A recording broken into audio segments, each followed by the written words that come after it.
Jadi di Unpad kita punya 3 Center of Excellence dan 2 diantaranya dari MIPA. Ketika meneliti itu ingin menghasilkan sesuatu yang hebat, bukan ini dipakai nggak untuk masyarakat. Di kebanyakan meneliti nih, saking merasa kepemilikannya tinggi, maka hasil temuannya itu ketika ada yang mau mengkomersialisasikan nggak mau punya saya sampai akhirnya saya pensiun, sudahlah nggak bisa diapa-apa. Taruhlah saya punya hasil temuan.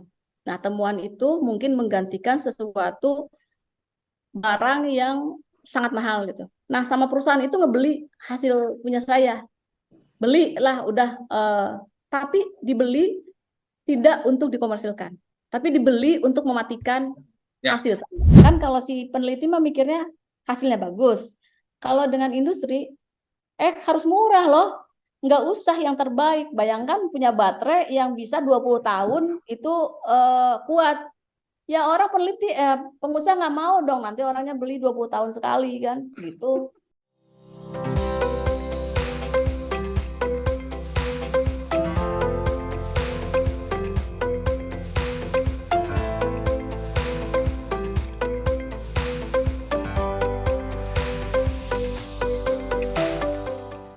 Episode kita kali ini akan membahas perjalanan karir yang luar biasa bersama seorang ahli fisika. Beliau adalah Dr. Eng Kamelia Panatarani, MSI, atau yang akrab kita sapa Teh Kamel. Beliau bukan hanya guru besar fisika di FMIPA Unpad, tetapi juga Kepala Departemen Fisika Unpad. Teh Kamel atau Prof. Kamel memulai perjalanan akademisnya di Universitas Padjadjaran, melanjutkan S2 di Institut Teknologi Bandung dan mendapatkan gelar doktor di Hiroshima University, Jepang.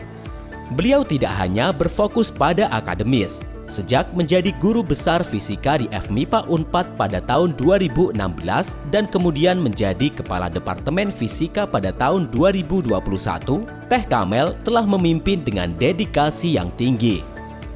Prof. Kamel juga aktif dalam organisasi profesi, menjadi anggota Physical Society of Indonesia dan Masyarakat Teknologi Serbuk Indonesia.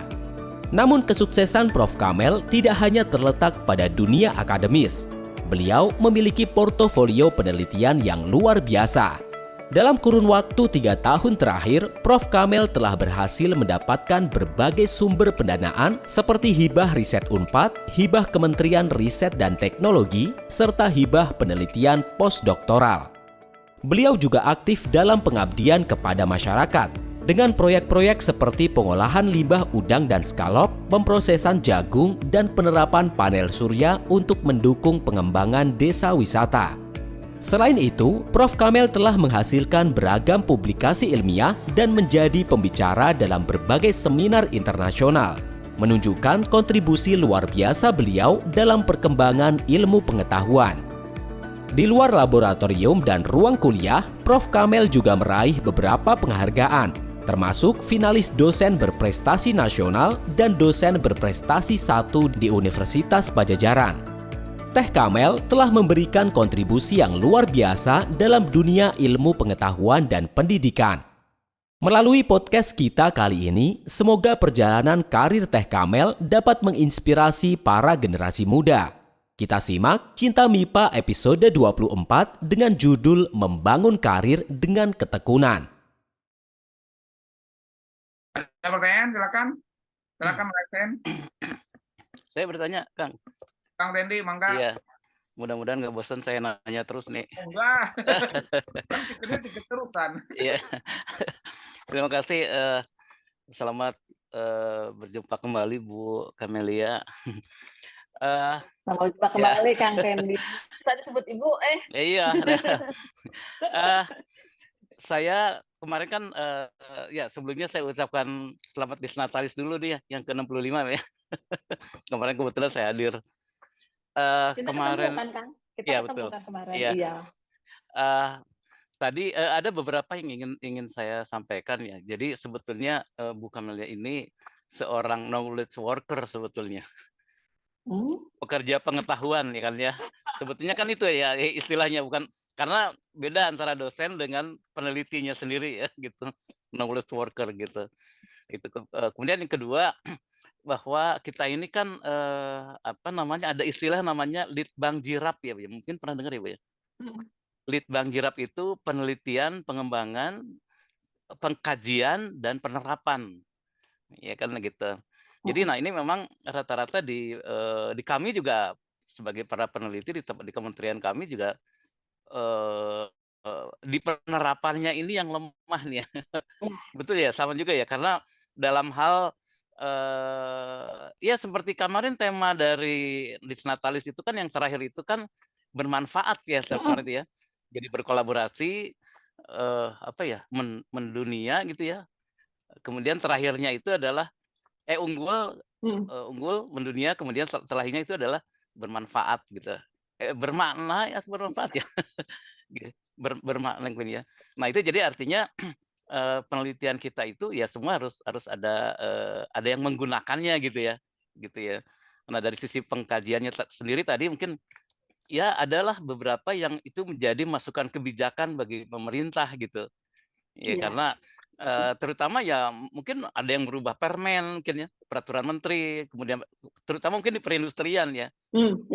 Ya di Kementerian ESDM juga ini banyak sekali yang dibutuhkan ini ya gitu. Jadi hal-hal seperti ini tuh ya memang harus dicermati supaya manfaatnya itu ada. Jadi seperti yang kemarin saya bilang, waktu saya ditanya oleh moderator apa kesan terhadap Unpad, yaitu saya bilang jawabannya adalah tah gening. Tah gening, iya. Kalau tah gening tuh, ya jadi artinya, ada nih hasilnya tah gening gitu ya. Jangan gening. Kalau gening aja kan gening, kan ini beda ya artinya. Ininya beda. Jadi mungkin ada Sunda-Sundanya ya karena Pajajaran ya. Gitu. Jadi maknanya adalah gening dan tah gening itu aja sih indikator keberhasilan dari suatu apa namanya penelitian itu ya. Nah jadi kemudian yang terakhir saya usulkan bagaimana kalau ada semacam inkubator bisnis gitu di Unpad ini. Yang kemarin saya udah usul juga ke Prof Iman ya untuk jadi supaya tidak terlalu capek nih para peneliti ini. Para peneliti ini jadi kayak tukang cukur gitu ya, segala macamnya dia yang ngerjain sampai dia ngembaliin, nyari kalau nggak ada kembalian dia nyariin gitu. Gitu. Jadi artinya berbagi sehingga manfaatnya itu lebih apa namanya lebih terasa gitu. Dan nama Unpadnya sendiri lebih terangkat gitu. Mungkin usul saya itu aja mungkin gitu. Hatur nuhun. Atur nuhun Kang Pendi. Ya mungkin saya sedikit kasih info saja ya bahwa saya beberapa tahun yang lalu saya juga aktif di kawasan sains dan teknologi ya, Universitas Pajajaran. Di sana itu mengikuti apa namanya peraturan presiden bahwa setiap daerah itu harus punya kawasan sains dan teknologi ya. Mungkin kalau di luar sains park gitu ya. Nah, Unpad juga salah satu universitas yang dipilih untuk memiliki kawasan sains dan teknologi ya. Mungkin kalau dilihat ada peraturan presidennya mengenai itu dan salah satunya itu adalah ada inkubator. Dan di situ juga memang kita di Unpad ada inkubator bisnis. Cuman juga ya karena keterbatasan ruang gerak dan keterbatasan si orangnya masih belum dari profesional Kang, masih jadi dosen-dosen sehingga setengahnya ya kerjanya gitu. Kayak dulu waktu saya di KST itu potong saya harus kerja di lab, saya juga harus mengajar, terus saya juga di kepala departemen, terus waktu saya juga ngerjain itu. Jadi sepertinya kurang profesional jadinya jalannya gitu. Kalau memang itu sudah dipegang sama profesional, saya yakin itu bisa jalan ya. Termasuk juga sekarang kan di lab, saya kan kerja ini labnya itu di Finder ya. Finder itu Functional Nanopowder University Center of Excellence. Jadi itu kalau di Unpad itu masih dalam bentuk di bawah, bukan di bawah MIPA, tapi di bawah inovasi dan korporasi. Itu adalah pusat unggulan, tetapi secara nasional itu kita sudah diakui Center of Excellence-nya Unpad. Jadi di Unpad kita punya 3 Center of Excellence dan 2 diantaranya dari MIPA. Yang satu itu Center of Excellence-nya untuk lingkungan, di bawahnya Prof. Parikesit dan kawan-kawan. Kemudian satu lagi adalah Finder atau Functional Nanopowder, itu yang di bawahnya Prof. Imade Joni, tempat saya juga di sini gitu ya kerjanya. Nah, saat ini kan produk-produk itu banyak. Di samping produk berupa Iya. paper, juga kami diminta untuk ada produk yang bisa dipakai oleh masyarakat. Nah, untuk itu kan kita itu kalau kami sendiri nih, mungkin kemampuan untuk taruhlah untuk berbisnis mah jauh gitu ya. Kemudian juga untuk minimal orang tahu apa yang kita lakukan, jadi ada marketing gitu. Kami kerjasama juga dengan alumni nih sekarang, jadi sudah mulai nih alhamdulillah ada alumni fisika juga yang bantu kami mulai membuat karya-karya kami itu bisa diketahui orang gitu ya. Memang baru permulaan, mudah-mudahan dalam waktu dekat kita juga sudah mulai tahu ya. Kalau Akak Teteh ingin tahu juga bisa cari di finder.ac.id, bisa dilihat. Nah, itu produk-produk kami. Terus juga kami juga bisa ya kalau ada teman-teman dari industri yang punya masalah gitu, kami juga bisa bantulah sebisa kami, karena di sini karena Center of Excellence ini terdiri dari orang-orang bukan hanya fisika atau MIPA gitu ya, tapi juga dari bidang-bidang yang lain, dari pertanian, kedokteran, semua di sini ya. Termasuk dulu waktu COVID nih kita diminta bikinin ini nih gitu, untuk mengganti yang import nggak ada gitu, zaman bikin nano ball ya. Jadi kalau mau melisi sesuatu, mau cari PCR gitu ya, PCR untuk memisahkan DNA itu kan butuh satu material magnet yang bisa narik gitu ya, yang bisa narik DNA-nya. Itu zaman COVID nggak ada import, nggak dapat kita. Akhirnya ya halo ya kita bikinkan, alhamdulillah di lab kami bisa kami buat, dan itu juga mungkin sekarang lagi ingin mengkomersialisasikan itu gitu, salah satunya. Kemudian juga beberapa dari perusahaan seperti halnya PTBA gitu minta tolong, ini gimana nih, kami punya masalah ini gitu ya. Saya kayak nggak nyebutin masalahnya apa, tapi kita juga beberapa kalau membutuhkan yang berhubungan dengan material science, kita bisa ke sini, yang berhubungan dengan fisik ataupun applied ya, termasuk misalkan perusahaan pupuk tertentu minta pupuknya nano gitu, kita buatkan pupuk nano. Kalau misalkan ada cat ingin aditif yang membuat nanti di coating self cleaning gitu, kita juga bikin itu ya. Bikin nano bubble, kita malah bikin alatnya yang untuk menghasilkan nano bubble gitu. Kita R&D di sini sudah alhamdulillah kalau TRL-nya udah tinggi, jadi beberapa kalau yang membutuhkan bisa dikerjasamakan gitu ya. Di teknologi-teknologi yang membutuhkan, saat ini kita lagi riset mengenai ini ya, karbon nano karbon gitu ya. Jadi beberapa yang karena ada aturan pemerintah bahwa nanti dalam waktu dekat tidak boleh lagi menggunakan batu bara, ini masalah nih untuk perusahaan batu bara. Mau digimanain gitu? Kita bisa dari mulai R&D kita kerjakan, atau mungkin riset-riset kami digunakan untuk perusahaan-perusahaan tersebut. Kita terbuka kan, karena kita di Center of Excellence ya, bukan di kalau program studi kita kerja ke mahasiswa, tapi kalau di bidang risetnya kita R&D keluar sering kan, jadi menerima kerjasama gitu ya.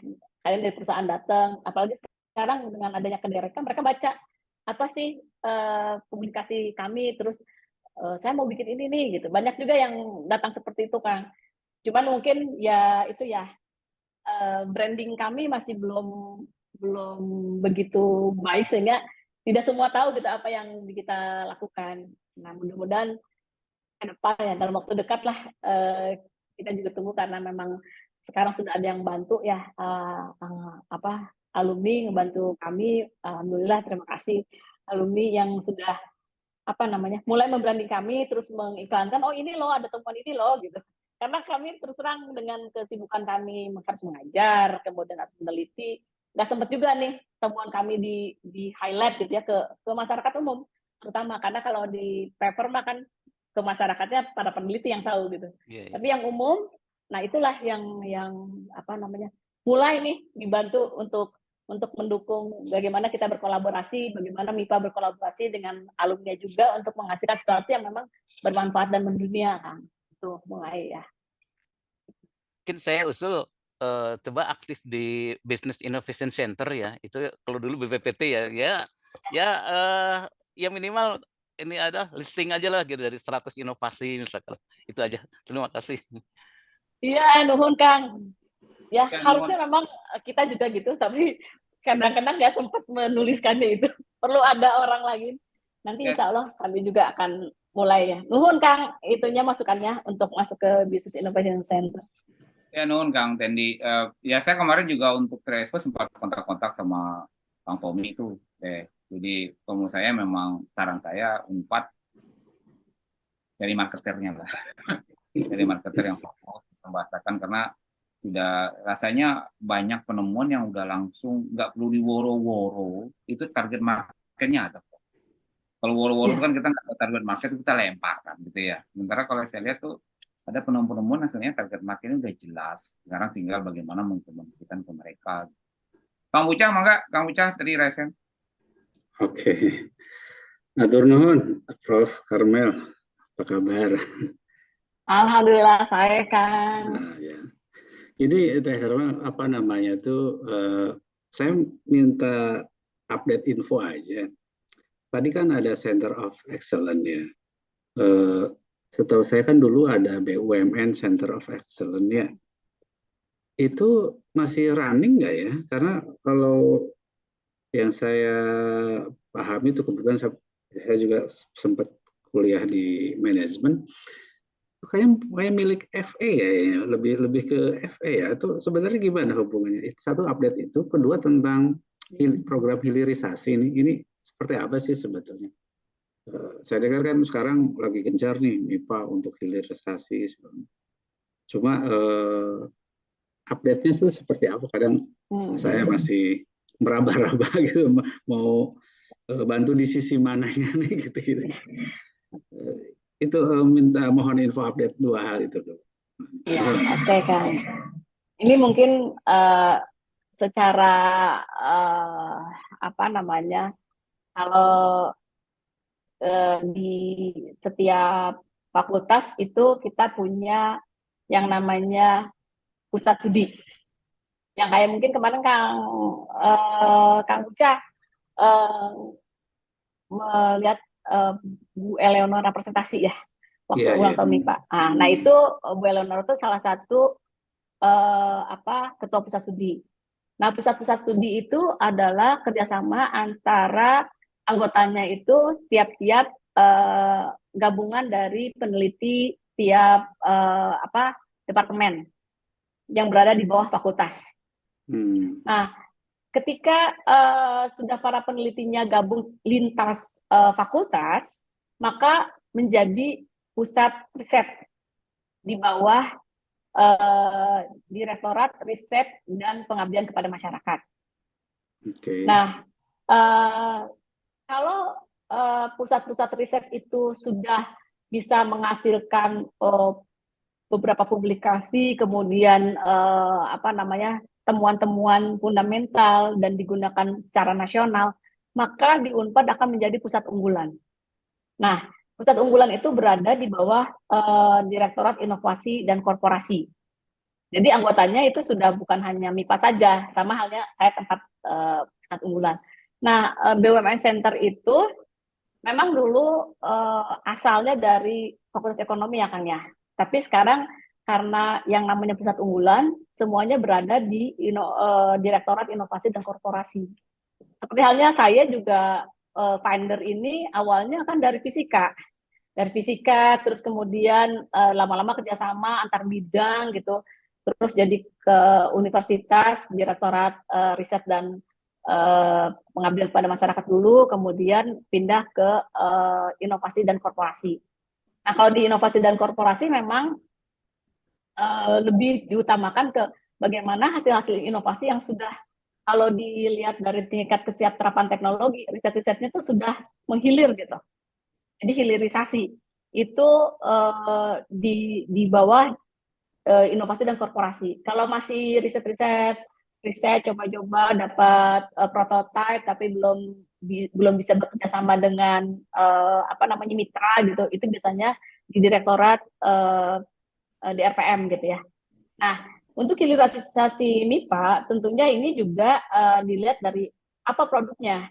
Pada dasarnya kan kita di bekerja di Universitas Pajajaran boleh masuk ke apa namanya pusat-pusat riset atau pusat-pusat unggulan bebas gitu ya. Tidak oh ini dari dulunya dari ekonomi nih, jadi saya tidak bisa masuk gitu. Kita bisa masuk karena memang di pusat riset Finder juga bukan hanya orang-orang sains dari MIPA, orang dari FISIP aja ada gitu ya, meneliti tentang bagaimana apa namanya kebijakannya terhadap teknologi tertentu gitu. Kebijakan nano Indonesia kayak gimana? Ada nelitinya juga orang-orang FISIP gitu. Nah, seperti itu. Jadi hilirisasi di MIPA saya tentunya tidak bisa dilakukan oleh hanya MIPA. Karena yang udah hilir kan pasti harus kerjasama nih gitu. Tapi paling kalau penelitinya itu dia kan bisa datang kemana saja. Tapi kalau hanya di MIPA, ya saya berpikir ya harus kerjasama dengan bidang lain. Kalau untuk hilirisasi apapun itu tidak bisa tidak. Seperti itu mungkin dan di kita memang apa perlu kerjasama ya. Mungkin kalau beberapa MIPA juga kalau ternyata di Universitas Pajajaran belum ada mungkin laboratori atau pusat unggulan yang mewadahi, itu juga bisa kerjasama dengan alumni untuk menghilirkan. Misalkan saja beberapa MIPA itu punya paten-paten yang mungkin bisa dikomersialisasikan. Itu kan mungkin yang mengkomersialisasikan atau yang membuat perusahaannya alumni gitu ya. Tapi nanti Unpadnya dapatnya royalti atau penelitian dapat royalti itu juga bisa Kang. Apa namanya intinya sih kerjasama karena beberapa juga untuk menghilirkan itu ada juga yang membuat perusahaan baru berbasis teknologi. Jadi beberapa mahasiswa yang tugas akhir, yang tugas akhir nanti ujung-ujungnya nanti kamu ya yang pegang perusahaan ini. Jadi kayak gini, gitu. Teh Karmel ya, kemarin kan memang saya ada beberapa yang sounding ke saya tentang hilirisasi. Saya kan mikir kalau ke industri berarti kan ke departemen perindustrian. Tapi umumnya kalau pelaku realnya kan biasanya BUMN, ya kan? Nah di Unpad ada BUMN Center of Excellence. Yeah. Memang itu dulu sih ekonomi ya, tapi saya lihat memang dulu kan yang pendirinya sebetulnya sejak zaman Pak Rektor Prof. Tri ya. Itu zaman Pak Tri, kemudian zaman Bang Rudiantara masih Menkominfo, kemudian Bu Rini Mendik BUMN waktu itu. Jadi mereka semua terlibat sebetulnya kalau saya lihat di websitenya Unpad itu global, itu menyeluruh gitu. Iya. Memang awal-awal kelihatannya ekonomi karena kebetulan Prof. Erni yang saya tahu dulu ketua pertamanya, tapi berikutnya saya kurang tahu tuh siapa ya yang megang itu. Nah tadinya saya pikir untuk program hilirisasi itu kenapa nggak collab aja sama BUMN Center of Excellence, mungkin mereka punya data kan ya, jadi tidak bikin baru lagi gitu ya.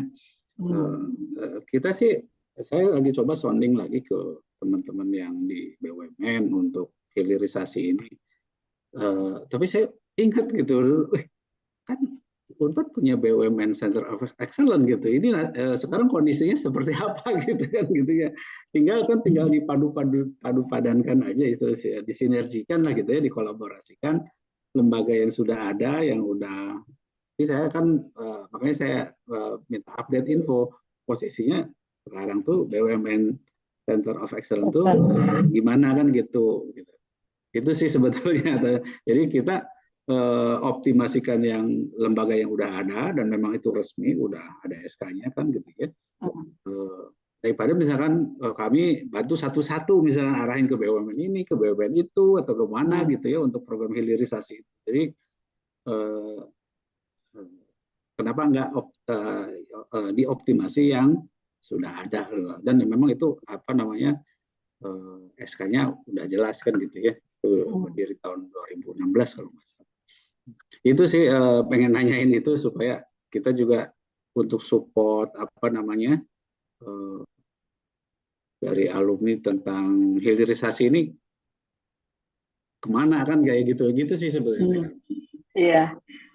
Sebenarnya kalau hilirisasi kan kita karena mungkin saking banyaknya temuan ya. Iya. Jadi satu temuan dengan temuan yang lain itu unik gitu.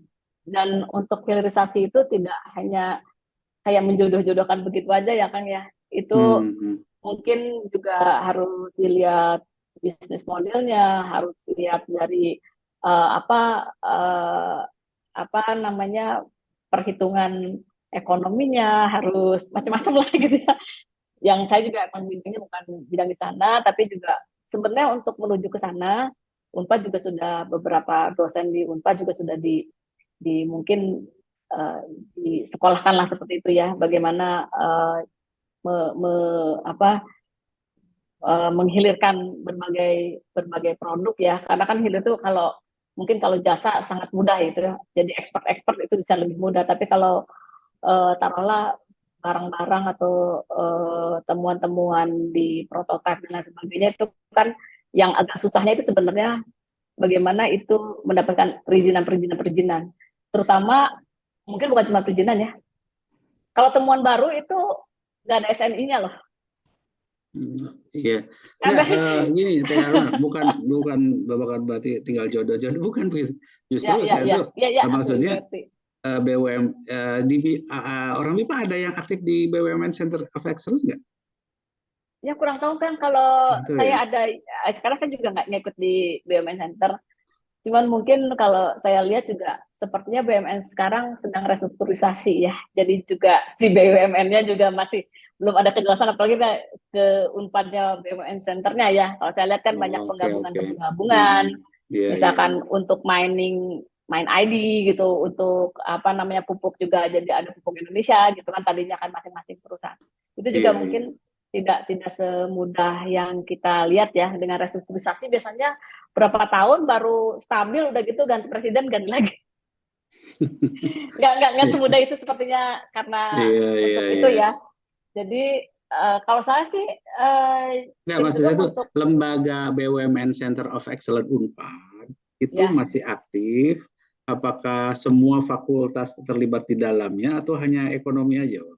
Kalau yang setahu Teh Karmel sih masih aktif. Sepertinya anggotanya tidak hanya ekonomi. Kemudian untuk mungkin setiap tahun itu setiap pusat unggulan itu dinilai ya oleh Unpad ya. Nanti ini apakah masih tetap jadi pusat unggulan atau tidak gitu, sesuai dengan output yang mereka hasilkan gitu. Biasa seperti itu. Kalau pusat unggulan kan per fakultas gitu ya. Nanti ada di pusatnya, ada nanti di apa namanya bukan digabung lah, di koordinasi di direktur inovasi itu kan, kayak gitu ya maksudnya ya. Oh, bukan per fakultas kan? Per apa? Memang di bawah direktorat Direktorat Inovkor, jadi bukan per fakultas. Satu dan anggotanya dari beberapa fakultas. Oke. Cuma saya kurang tahu juga apakah ada dari MIPA yang ikut BUMN Center ya. Saya juga nggak tahu, karena memang saya nggak pernah kerja bersama juga dengan teman-teman di BUMN Center. Seperti itu kan. Jadi mungkin kalau hilirisasi, ya nuhun. Mungkin kalau hilirisasi yang kami lakukan biasanya kami langsung kerjasama mencari mitra kan. Mitra sendiri. Jadi mitra yang memang satu fase dengan kami, punya tujuan yang sama, misi yang sama. Misalkan mereka punya baterai, ingin mengembangkan baterai, ayo kita kerja bareng. Dari mulai, kadang-kadang ada penelitiannya, dari mulai penelitian bersama, ada juga yang udah jadi, sok lah ini saya komersialkan gitu, bisa seperti itu. Gitu. Kalau saya boleh, sorry saya mau tanya dulu yang Kang Uca tadi. Teh itu yang pusat inovasi segala macam, maaf ya Teh, agak itu ada meeting reguler nggak? Kalau untuk pusat unggulan yang ada di tempat saya ada. Tapi kalau tempat lain saya nggak tahu. Yang di pusat inovasinya yang, sorry. Pusat inovasinya maksudnya dari Inovkor gitu maksudnya. Direktorat Inovasi dan Korporasi, ya ada meeting. Ya, regulernya mingguan, bulanan, maaf. Oh, kalau direktoratnya saya tidak tahu ya. apakah setiap reguler mingguannya mungkin antar mereka ada ya. Tapi kalau saya kan bukan di Innocore-nya, tapi saya di pusat risetnya. Kalau di pusat riset kita bahkan meeting itu hampir tiap hari gitu. Jadi hari apa itu kan meeting meeting mahasiswa teknik. dengan Itu kan meeting teknik, teknik. ya ada. Bukan, maksud saya meeting bisnis.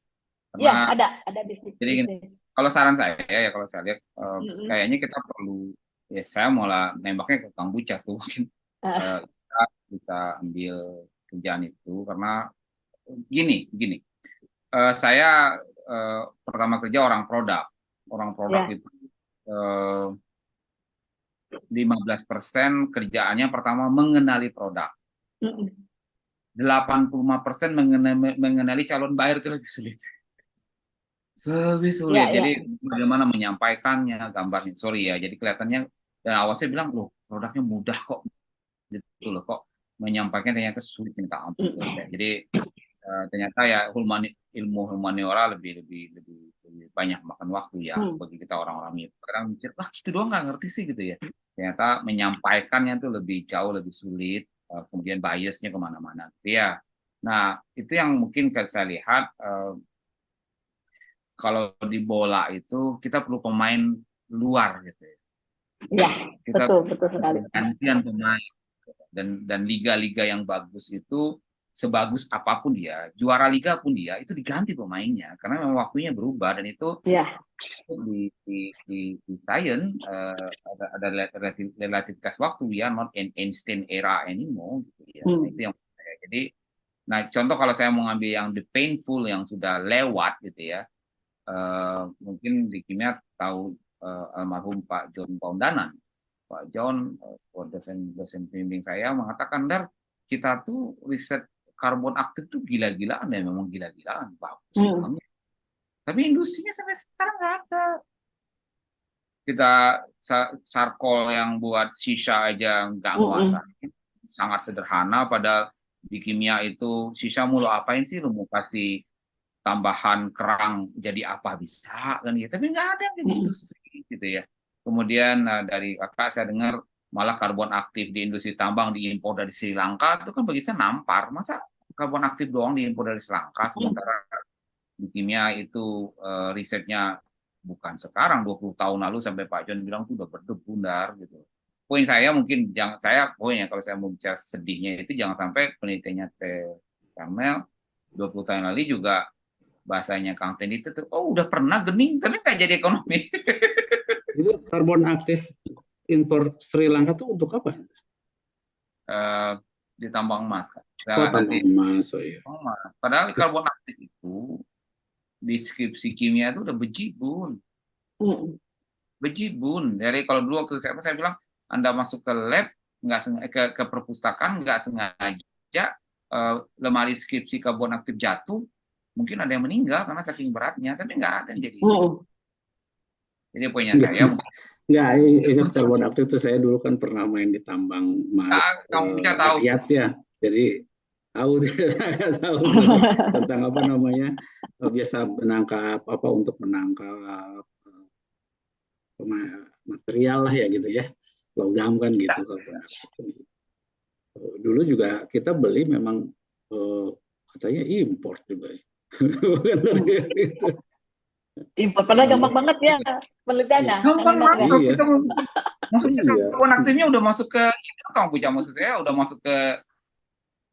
masuk ke Nobel material kan penelitiannya gitu ya. Tapi industrinya enggak itu, dan memang mohon maaf ya, di dunia bisnisnya pun sendiri tidak menarik karena orang nggak tahu ya. Jadi hampir di nggak menarik bagi orang yang tidak lihat gitu, yang sekarang masih ramai itu apa yang dari kelapa kemudian dijadiin karbon buat sisa atau apa sih namanya? Itu paling ramai. Balok-balok kan kotak-kotak itu. Betul. Jadi dari kelapa itu kan. Saya pernah riset itu Kamal ini riset market ya. Saya mikir nih gampang nih, gue ngerti nih anak kimia ngerti kan. Saya memutuskan tidak masuk bukan karena teknis Kamal. Saya memutuskan tidak jalan, saya ngobrol. Hampir 70% yang punya itu orang asing semua.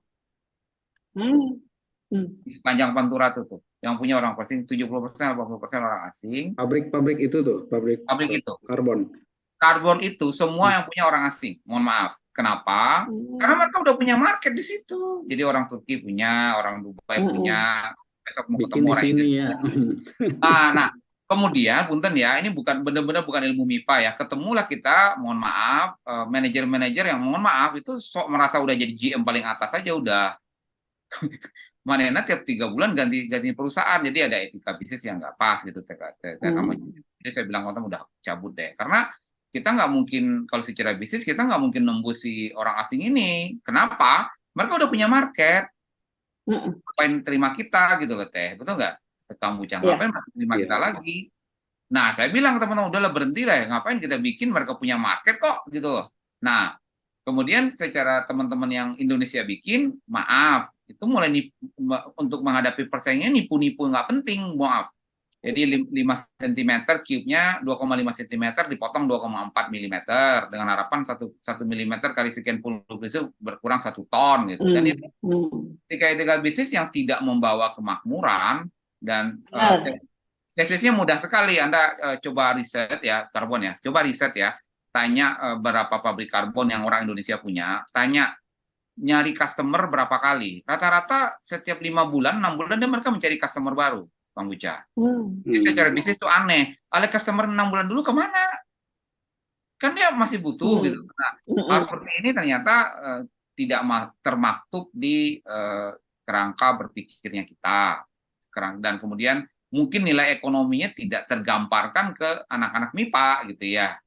Masa lulusan MIPA kerja di hidung-hidung gitu ya. Padahal kalau dia pertama jual sarkol nih Kang Buca, kemudian stabil di situ, dia naikin dikit ke karbon aktif buat tambang, nilai ekonominya naiknya 80% lebih tinggi.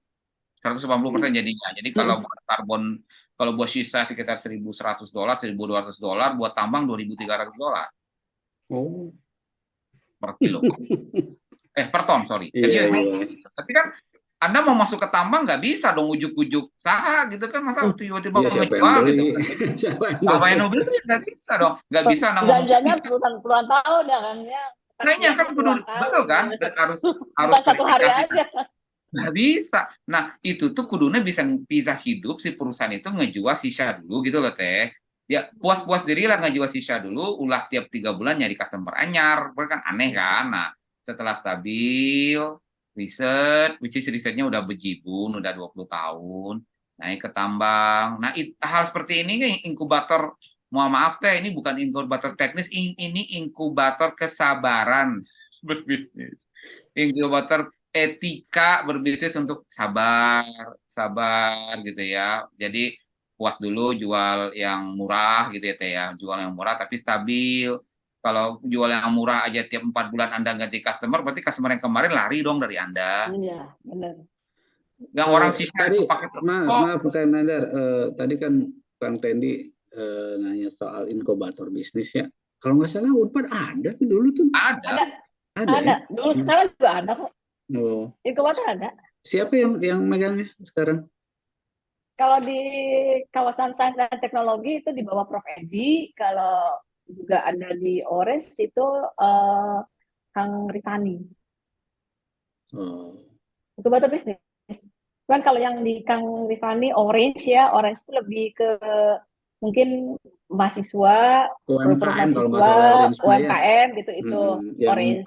Yang Budiana itu sama Budiana kan dulu mah ya. Diganti sekarang kan Rifani. Kalau yang di kawasan sains dan teknologi itu lebih ke produk-produk yang lebih hasil temuan-temuan para profesor gitu ya, atau para siapapun yang menghasilkan yang teknologi lumayan bisa tinggi gitu, bisa di situ. Tapi mulainya biasanya dikerjasamakan gitu. Contohnya misalkan Lovita yogurt gitu ya, itu kan yogurt yang bisa anti aging, kemudian untuk baik untuk kolesterol dan lain sebagainya, itu kan harus ada perizinan dan lain sebagainya, itu melalui kawasan sains teknologi kalau gitu. Jadi ada tempatnya harus perizinan apa gitu dan lain sebagainya. Yang gampang aja misalkan gini, minuman pendingin minuman di ada tuh ininya formulanya. Ada produk-produknya mah ada, cuman kan kita juga untuk hilirisasi tentunya kan harus riset market juga. Tidak semua produk bisa kita komersialisasikan kan, karena kan kalau nggak dilaku buat di pasaran kan kita juga ngabisin biaya juga apa, gitu. kayak larutan penyegar tuh kan gampang banget ya. Larutan penyegar gampang bahan banget. kimianya apa Gampang sih? banget. Kan pakai cacing. Pakai cacing. Oh gitu.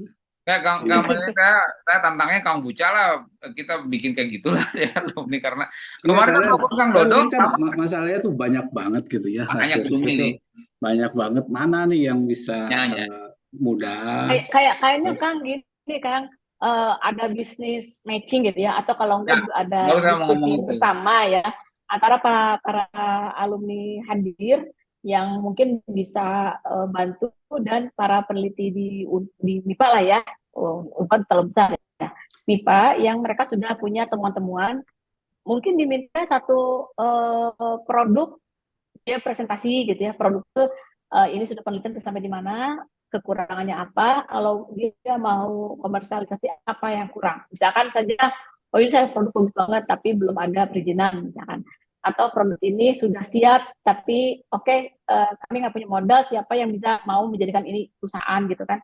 Nah itu kalau di matching kan bisnis meeting lah ya, bisnis meeting kayak gitu. Kayaknya harus bikin satu ini lagi. Jangan terlalu banyak orang gitu. Begini maksud saya, bikin satu podcast lagi khusus pertemuan antara alumni dengan peneliti ini. Ya, bisnis apa namanya? Matchingin gitu ya, matchingin antara misalnya minggu ini yang peneliti apa nih mau dipresentasikan kan gitu ya. Nah, alumni, tapi juga karena matchingnya Kang ya, kita juga perlu tahu si alumninya itu backgroundnya apa sehingga nggak salah. Jadi nggak semua, misalkan gini ya, seringkali kita salah ketika para peneliti mempresentasikan semua tentang apa yang mereka temukan, tapi alumni nggak ngerti. Ya, karena memang bidangnya bukan itu. Jadi biar matching, kita juga tahu si alumni dari mana. Sekarang saya sederhana. Yang presenter nggak boleh penelitinya. Ya, orang boleh. lain yang present. Jadi sehingga si penelitinya itu bekerja keras meyakinkan presenter lah, dah. Ya, bagus gitu. Setuju saja. Serius nggak? Ya presenter tapi dipilih dong. Karena presenter tuh keahliannya merangkum kan, elevator pitch. Peneliti itu bakal ada di otaknya, ini orang udah ngerti, masa itu lu nggak ngerti sih gitu loh. Sementara kalau presenter dia datang dengan muka dengan apa yang lebih kepala lebih kosong gitu ya, dia akan nanya dan batasnya jelas. Kamel sorry waktunya cuma 5 menit loh, saya harus bicara apa kan gitu ya. Baru dia nyerap. Dan itu dinamika itu silakan dihadapin 2 orang itu aja, si apa namanya si peneliti sama si presenter, daripada dinamika ini ditaruh di publik, orang bingung, ada makanan ada kopi di sebelah bar. Benar. Harusnya dinamika itu harus dipilih. Nah, sehingga lihat pun Teh Karmel ya kan, kalau tadi alumni harus dipilih dulu. Mau yang mana pilihnya kita bingung. Maksudnya bukan dipilih, maksudnya gini Kang. Bukan dipilih tapi list minimal data alumni kita tahu. Misalkan nih alumni bekerja di mana, sehingga kita juga misalkan kalau ngobrol tuh kalau orang backgroundnya apa lebih nyambung gitu loh. Gitu maksudnya. Saya tahu kalau ternyata Kang Puca ketika dipilih pun nanti nggak datang. Bukan, maksudnya tuh ini kan kayak telur dulu apa ayam dulu kan gitu. Iya, benar-benar. Pihak peneliti pengennya tahu dulu siapa nih calon alumninya, backgroundnya apa. Ya alumni juga ini mau nerangin apa nih, nanti kita cari alumni yang cocok kan gitu ya. Gitu. Kalau gitu ya, maksudnya gini, mungkin kebalik ya. Ini ada alumni misalkan dari perusahaan bidangnya apa gitu ya, atau misalkan dari pebisnis apa gitu, tertarik dengan riset-riset MIPA. Nanti di MIPA disiapkan kalau begitu, kayaknya yang cocok untuk presentasi hari ini siapa, karena kan saking banyaknya, nggak mungkin juga presentasi semuanya kan, pilihnya gimana, nanti alumni, saya maksudnya bukan yang ini gitu kan, mungkin seperti itu Kak. Ya, paham ya? Kalau menurut saya Kalau menurut saya solusi saya begitu, biarkan ruangan dinamika yang bikin bosan segala macam itu terhadap presenter. Jadi presenter ini kayak lagu, ini kan pencipta lagu, kita perlu vokalisnya. Betul sekali. Ya, jadi sehingga dia bisa menerjemahkan isi itu dengan kuat gitu, dengan sorry bukan dengan kuat doang, dengan memorable kan. Kalau memorable itu setelah dia present Kang Buca, orang tuh bakal nyari maksudnya naon gitu ya. Jadi bukan done, the job is not done, tapi namanya starting. The job tuh starting, membuat orang baru ingat tentang ini, tentang ini ya. Jadi itu keahlian yang mohon maaf, itu keahlian yang tidak mudah gitu ya. Enggak, itu satu hal lah ya. Maksudnya kalau untuk presenternya saya sih setuju aja. Cuma kan gini, misalkan saya datengin siapa nih kan gitu ini. Jadi ini kan minimal ada kita punya gambaran sih. Oh memang banyak nih hasil penelitian. Nah mungkin dari hasil penelitian dari ratusan atau ribuan itu disaring dulu mana yang bisa diaplikasikan atau dihilirisasi. Nah, kita kan minimal tahu judulnya lah kan gitu. Ini. Kalau gitu, kita cari nih, undang alumni ini yang bidang ini kan, bidang ini. Bisa kan. Nah, kan gitu, minimal ada judul lah gitu. Jadi kalau ya saling tadi minta ini kayak ayam dan duluan ya. Gitu, bingung. Mungkin di MIPA nanti membuat list ya judul-judul riset-riset yang bukan sebenarnya bukan riset yang dasar sekali gitu ya. Tapi sebetulnya dasarnya itu bisa dipakai sih untuk industri. Ya, ada matematika industri, kemudian ada fisika untuk theoretical physics bisa dipakai industri juga sebetulnya gitu. Jadi kalau kita punya database untuk data-data peneliti ada, kemudian juga mungkin produk-produk yang sudah lebih dekat ke industri juga kita mungkin di sini ada siapa yang dari MIPA ya, ada Kang siapa di sini, mudah-mudahan ada nanti disampaikan ke Bu Nur Santi. Kita kalau butuh juga nanti saya juga ikutlah menyampaikan produk-produk yang ada dari kita aja yang di Lab Nano, dan nanti juga bukan saya yang presentasinya, karena biasanya juga kalau untuk produk-produk kayak gitu saya udah lepas presentasi untuk ke industri gitu ya, bukan saya yang mempresentasikan, tapi saya ikut aja gitu, karena biasanya kalau yang mempresentasikan orang lain dia sudah bisa menerjemah apa maunya mitra gitu ya, bahasanya sudah dekat dengan bahasa mitra ketimbang bahasa peneliti yang entah apa yang mau diomongin gitu ya. Nah kalau memang itu akan dilaksanakan mungkin juga bisa dijadwalkan gitu ya.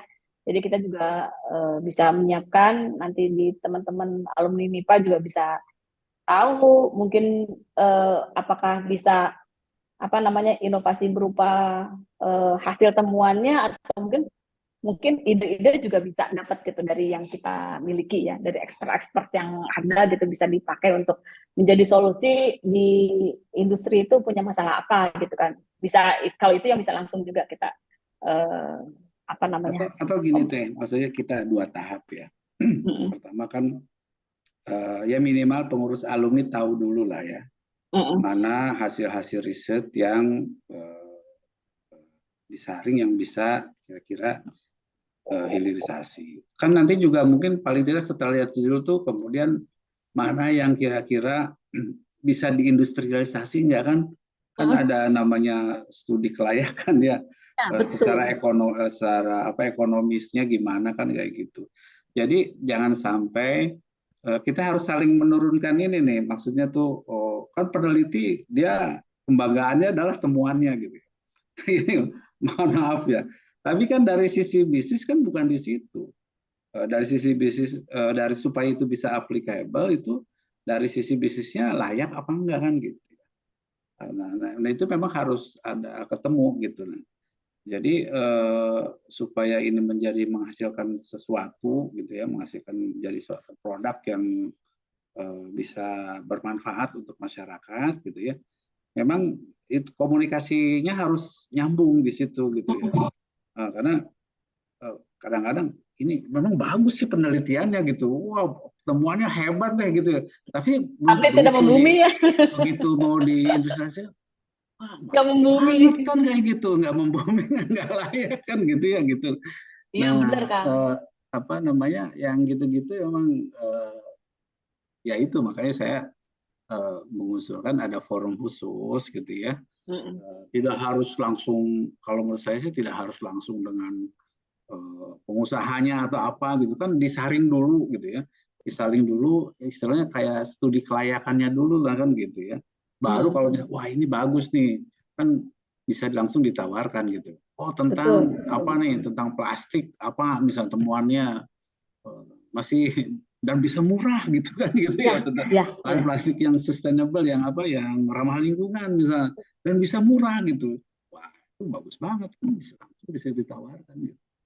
Tapi kalau masih mahal, masih susah, nah itu kan Ya, benar ya. benar meskipun Kang. temuannya Harus oke ada gitu ya, SK tapi duluan lah. Ada steering apa? committee dulu mau bahas apa, mau tampilin apa. Iya, iya. Ya Saya kalau setuju dari kan bikin itu ya. Karena sebenarnya gini ya. Ini kita perlu menyamakan dulu frekuensi antara alumni dengan kita ya para peneliti, apa dengan FIPA-nya lah, karena peneliti di belakang aja gitu ya. Karena kalau fasenya nggak sama, malah kerja kita itu nggak akan jadi apa-apa. Jadi saling menghilangkan di gelombangnya, nggak jadi apa-apa. Jadi kita harus saling mengerti dulu gitu ya. Dan saya juga senang nih bisa ngobrol kayak gini, karena beberapa peneliti juga ya termasuk saya dulu gitu. Ketika meneliti itu ingin menghasilkan sesuatu yang hebat. Bukan ini dipakai nggak untuk masyarakat gitu ya. Misalkan saya bikin sesuatu dari bahan yang mahal gitu ya. Hebat betul, tapi paling yang make NASA gitu, satu orang gitu. Misal gitu kan gitu. Jadi banyak yang juga banyak yang berpikir saya bikin tanpa melihat apakah apa namanya, ini bahannya tersedia dengan mudah tidak gitu. Itu tuh Iya, bahan bakunya banyak mudah yang apa enggak. tidak tersadarkan. Bahkan juga ketika ya maaf ya, ini di kebanyakan peneliti ini. Saking saking merasa kepemilikannya tinggi, maka hasil temuannya itu ketika ada yang mau mengkomersialisasikan nggak mau. Nggak mau punya saya sampai akhirnya saya pensiun, sudahlah nggak bisa di apa-apa. Itu tuh banyak sekali Kang. Ini Iya, mah iya, saya iya. ngebuka aja ya. Jadi para peneliti yang profesor-profesor hebat gitu ya, temuannya hebat itu ketika komersialisasi kan, misalkan kita mau komersialisasi nggak mungkin dong saya harus keluar dari Unpad untuk mendirikan suatu usaha baru gitu ya. Atau Unpad semuanya profesornya hilang ya kalau gitu mah. Iya. Kan banyak beberapa kasih ke mahasiswa, sok silahkan jalankan bisnis gitu, atau enggak kerjasama lah, apakah nanti lisensi kayak atau apa gitu kan, idealnya seperti itu. Tapi banyak yang nggak mau. Jadi itu juga perlu ada ya fasenya dulu nih, bahwa trust gitu antara para penelitinya, trust gitu. Karena terus terang sih Kang, ketika di bisnis ya, misalkan taruhlah saya punya hasil temuan. Nah, temuan itu mungkin menggantikan sesuatu barang yang sangat mahal gitu. Nah, sama perusahaan itu ngebeli hasil punya saya. Belilah udah tapi dibeli tidak untuk dikomersilkan, tapi dibeli untuk mematikan hasil saya. Ya itu banyak. Makanya para peneliti banyak yang nggak trust kan.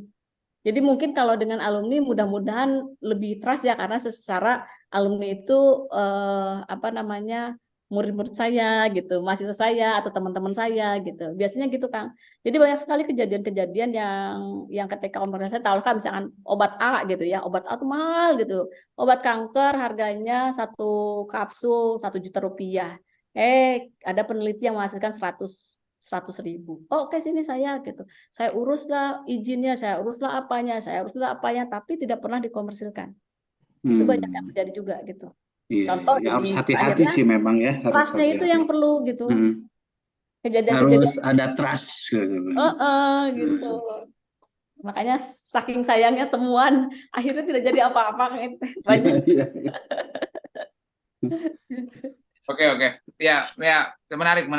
Memang ya dunianya sekarang, tapi ya dunia begitu.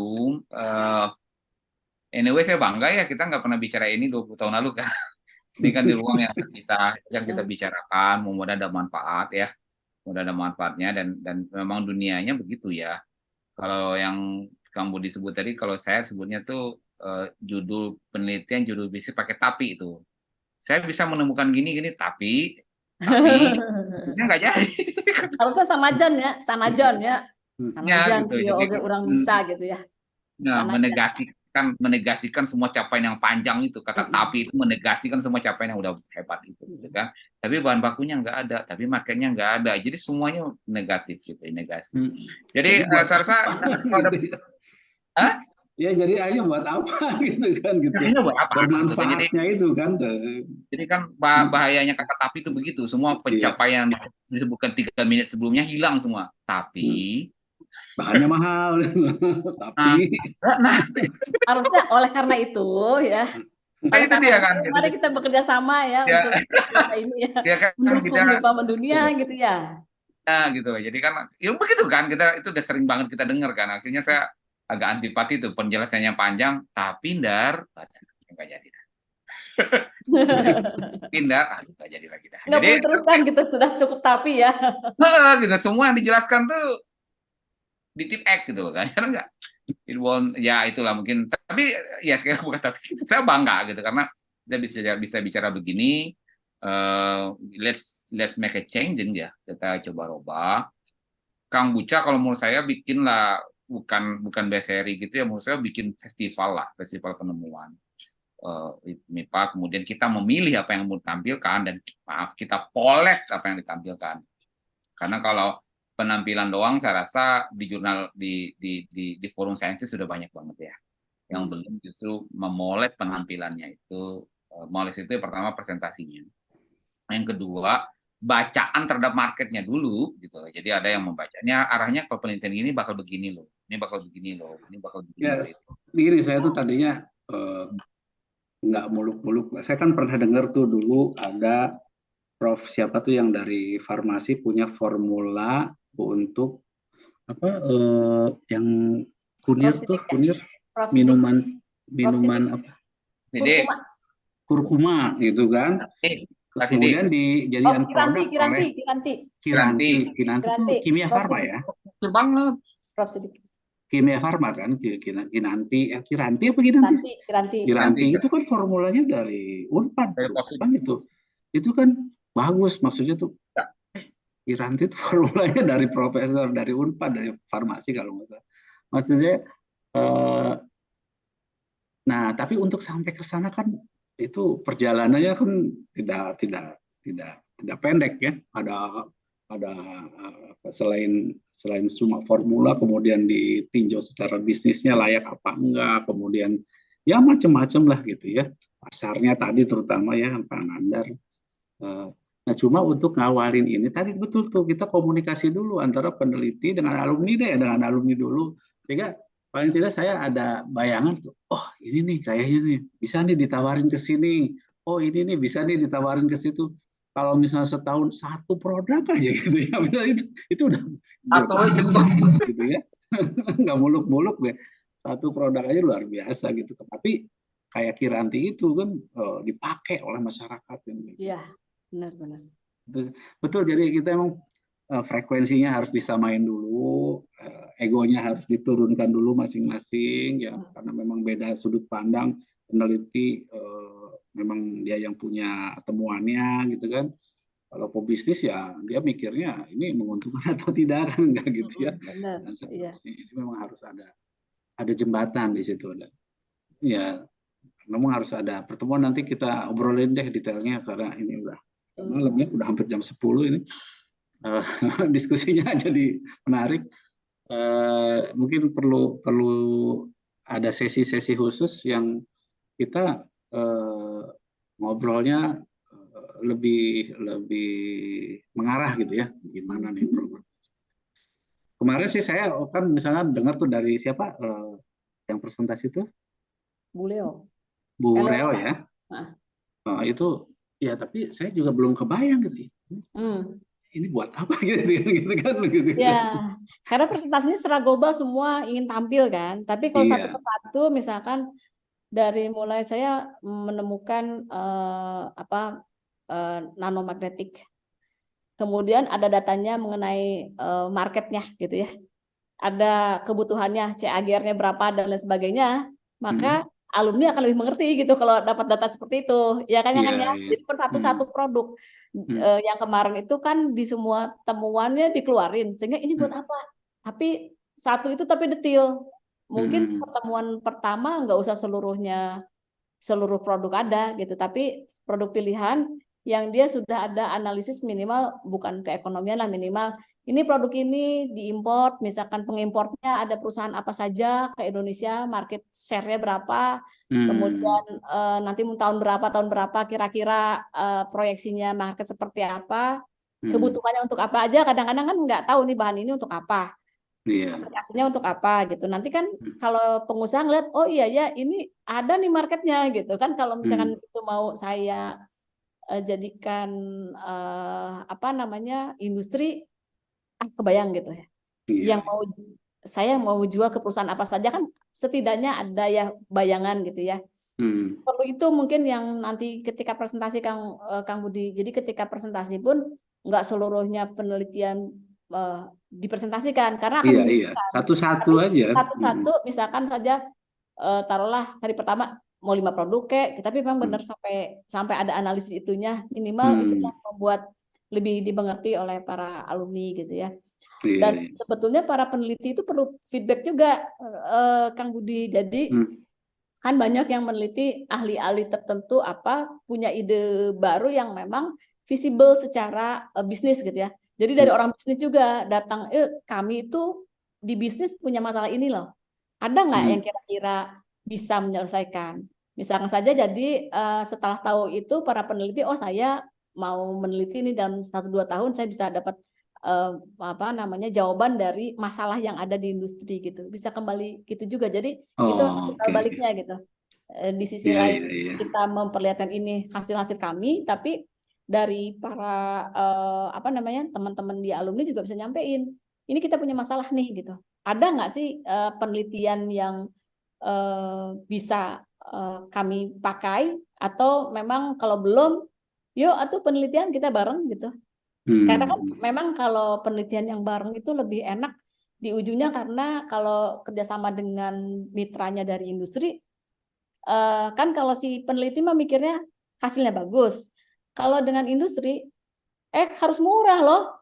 Nggak usah yang terbaik. Bayangkan punya baterai yang bisa 20 tahun itu kuat.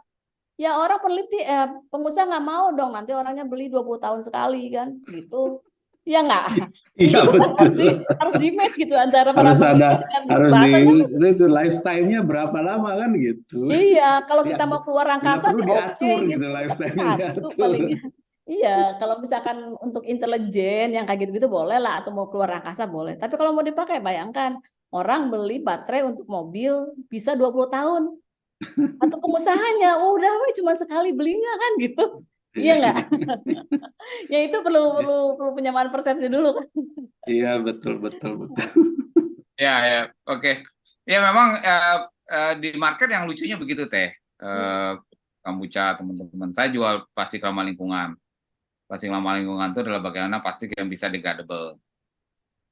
Kemudian ujung-ujungnya diskusi 2 kali 3 kali, nah ini bisa tahan lama nggak? Tahan lama ada sampai 400 tahun juga, namanya polietilen.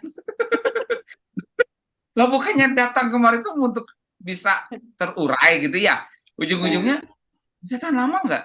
Ya udah ada namanya 400 tahun malah nggak akan rusak. Jadi ya begitulah, jadi lucu-lucu kalau di market itu. Jadi karena itu dulu ya, dan memang challenge-nya di situ ya, challenge-nya di sana, bagaimana mengkomunikasikan, kemudian kadang-kadang meluruskan tema ya, oh ini kita tuh bahas objektifnya ini loh, dan itu Anda akan ketemuan lucu banget gitu ya, kayak barusan itu tuh permintaannya A, ujungnya minta B, padahal B itu yang tadinya dia hindari gitu. Nah itu yang akan kita ketemukan besok di lapangan, dan maaf itu mungkin teman-teman dari kampus bakal gatal tuh, kenapa dia gitu. Iya. Tapi itulah yang terjadi di lapangan. Makanya saya bilang perlu brainstorming bagaimana menyampaikannya. Ternyata itu aja. Kalau ada pertanyaan lain selain Kang Bucah, kalau nggak kita tutup, karena ini podcastnya harus ada PR berikutnya ya. ya eksekusinya apakah kita bikin yang terbaru atau bikin semacam I don't know, bikin bazar penemuannya MIPA 4, betul nggak?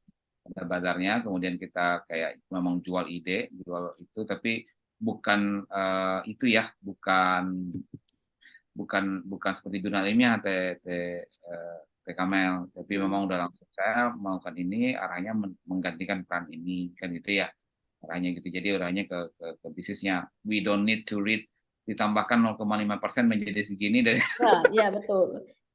Kalau yang ngomongnya peneliti akan seperti itu. akan seperti itu. Betul. Saya setuju dengan orang lain yang presentasi ketimbang peneliti ya.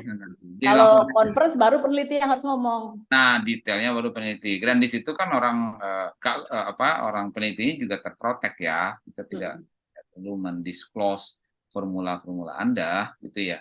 Anda menyampaikan cuma boundaries dari ilmu itu, boundaries barrier apa yang Anda geser sehingga menghasilkan ruang yang baru gitu ya. Ya intinya kan harus terjaga lah ya, temuannya terjaga, kan kita juga punya kode etik mungkin. Masa itu diumbar-umbar kan nggak mungkin gitu. Tapi kan gimana ini supaya bermanfaat, kan itu tujuannya kan gitu, penelitian supaya bermanfaat kan gitu.